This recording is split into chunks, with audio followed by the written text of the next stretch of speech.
Good afternoon. I'm 14 First Alert meteorologist Arden Gregory here with your streaming show at 2:30. We're going to start with what's going on out there right now with a look at satellite and radar. So this is a view sort of from space here and looking down at the tri-state, and you can see those little white spots on the map here where we do have a few clouds that have popped up across the region, but none of them are producing any rain, not here locally anyway. There are a few showers off to the west in Missouri and off to the east in central Kentucky, but here at home, again, it's just a few clouds, but that may change as we move forward. It is possible we could get a few very spotty showers as we go through this afternoon, but it's a slim chance. Most of us are going to stay dry, and any rain we do see would most likely taper off as the sun sets. Now, there is another very isolated chance of rain overnight into early Tuesday morning, but again, I think most of us will probably stay dry.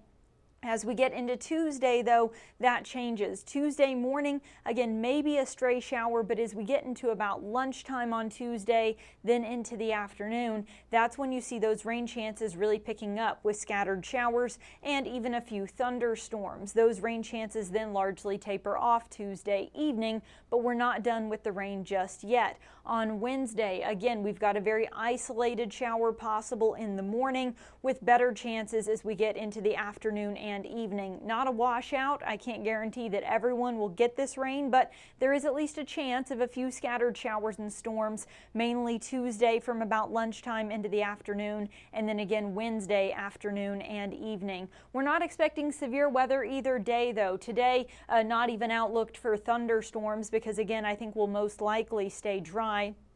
Tuesday and Wednesday, we're in this brown shading, though, for just a general risk. So maybe a little heavy rain and a few rumbles of thunder, but severe weather not expected either day. As for our temperatures, it is hot out there. We're sitting in the low to mid 90s in most locations right now. It's 95 in Grayville, 94 in Greenville, 93 right now in Evansville, Newburgh, and Owensboro, sitting at 91. Now, as we go through the rest of the afternoon, we may tack on just another degree or two. Most of us will peak somewhere in the low to mid 90s, though, so we're getting pretty close to our high for the day. As the sun begins to set, we'll drop back out of the 90s and through the 80s, then make our way back into the 70s overnight, eventually bottoming out in the lower 70s under mostly clear and calm conditions. Again, we may get a few passing clouds or even a stray shower, but it's a fairly slim chance. Then tomorrow, starting out with some sun early on, but then we really see those rain chances picking up around lunchtime into the afternoon, scattered showers and a few thunderstorms. That'll also help keep us just a little bit cooler. Highs will be in the low 90s tomorrow afternoon compared to the low to mid 90s that we're dealing with today. We're going to keep the heat and humidity going. That's going to be a trend. Highs around 90 both Wednesday and Thursday. Both days will be partly cloudy with an isolated chance of rain. Best chance looks like it'll probably be Tuesday, then Wednesday. Thursday, it's a really slim chance, but still a possibility. And you'll notice there's actually a very slight chance of rain every single day. And that's because, as is very typical during the summer months, we could see just a stray shower kind of bubbling up in the heat of the day on any of these afternoons. But most of us will stay dry with the exception of maybe Tuesday and Wednesday. You'll notice as we get into the weekend with mostly sunny skies, things really start to heat back up. We'll be looking at highs in the mid 90s this weekend. Our normal highs for this time of year are in the upper 80s, so that is warmer than normal, but not unheard of for mid-August in the tri-state, that's for sure. One other thing I wanted to mention before I let you go over to news is we are tracking Tropical Storm Erin right now. It is way out there. I mean, it's just off the coast of Africa, so it's got a long ways to go, but it is expected to intensify over this coming week and eventually become a Category 3 hurricane by the weekend as it moves through the Atlantic here and gets closer to the Caribbean and to the States. Now, beyond this weekend, it's hard to to tell exactly how this is going to trend, which way it will go. Sometimes these things curve off. Sometimes they just barrel right on through the Caribbean into the Gulf. It's too early to tell for certain. There are a lot of possibilities, but I did want to make you aware we are tracking Tropical Storm Erin, and we will be all week long, as it is expected to take it about a week to make its way across the ocean here, and it is expected to intensify as it does so. So by this weekend, we may be tracking a major hurricane at that point, and we'll have to just wait and see what kind of impacts that could bring to the U.S. and its neighbors, but it is something we are watching very closely. As of right now, though, not anticipating any local impacts from Erin. We'll just have a few scattered showers and storms, nothing severe over the next couple of days. Then mainly sunny and dry with just that daily chance of a pop-up storm in the afternoon. But as we get into the weekend, our emphasis will really be on the heat as those high temperatures climb back into the mid-90s. With that, I'm going to go ahead and wrap up your forecast, but don't go anywhere. Jamie French and Robinson Miles will be right back with some of your latest news headlines.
Good afternoon, everyone. Thanks for joining us for our 2:30 streaming show. I'm Jamie French. And I'm Robinson Miles. Starting off the week, a lot going on around the tri-state, so let's go ahead and jump right into it.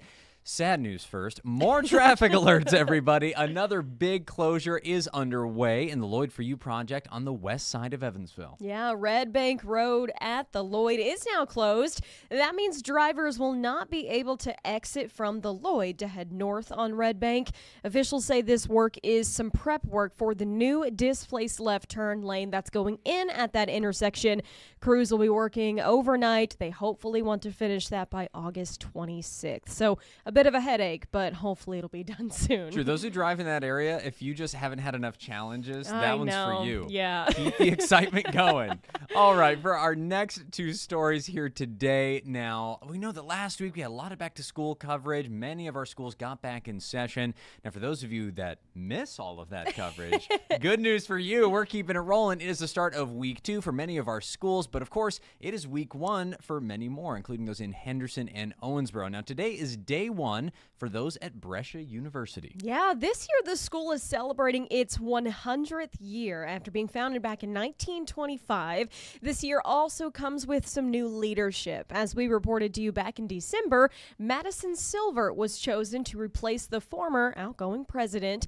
An inauguration ceremony for Silver is happening on Friday. So, of course, a big week. Those students are heading back, and they're going back to see a new face. So a lot of excitement there in Owensboro at Brescia University.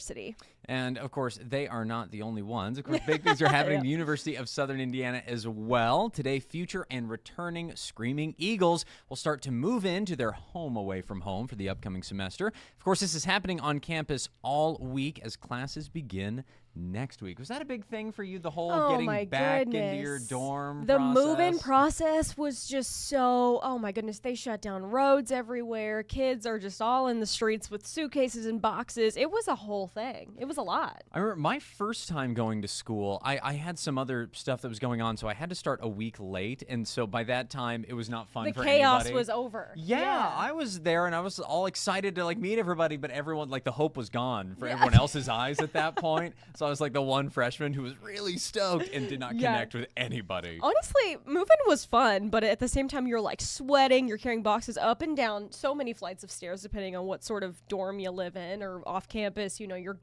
lugging it all in. It's a lot. I mean, it's very stressful. And at the end of the day, you're exhausted. And then you got to go right into school, which is even more exhausting. So, I mean, 100%. And it tees up another rite of passage for kids where you go home for the first time and then you drive back and nobody's with you. Right. And that is the biggest bummer in the world. The know. like silent car by yourself going to school. And I remember the first time I like needed to do some laundry and I was like, oh, I have to go find like the little campus laundromat at my dorm, you know, or I take this home with me. It was I was like, oh, this is adulting. Like I am grown now. Oh, it is the worst. I remember jamming all of my clothes into like one machine because I wasn't going to split it up like a maniac. Because you got to pay for it. It's like a couple 100%. quarters per load. Brought it back home and then realized like, oh, this is still very wet. And so rather than accept defeat and take it back to the laundry just machines, hang it up? I just draped it all Everywhere. over my room. So any spare cabinet, bed, floor space, and I just like Oh my huddled in a goodness. corner and waited for it to dry. You've grown a lot, Rob. It's gotten a lot better. I will say getting married helped, but I am a responsible adult either You way. can do laundry. I can yes. do the heck out of some laundry. You Love would be it. shocked and amazed. College taught you a lot. Well, thank you so much for joining us this afternoon. Of course, we have all these stories in more detail as well as a whole lot more on our shows at 14 News at 4, 5, and 6. And, of course, later tonight at 10. All right, that'll wrap things up this afternoon. Thanks for watching. Have a great day.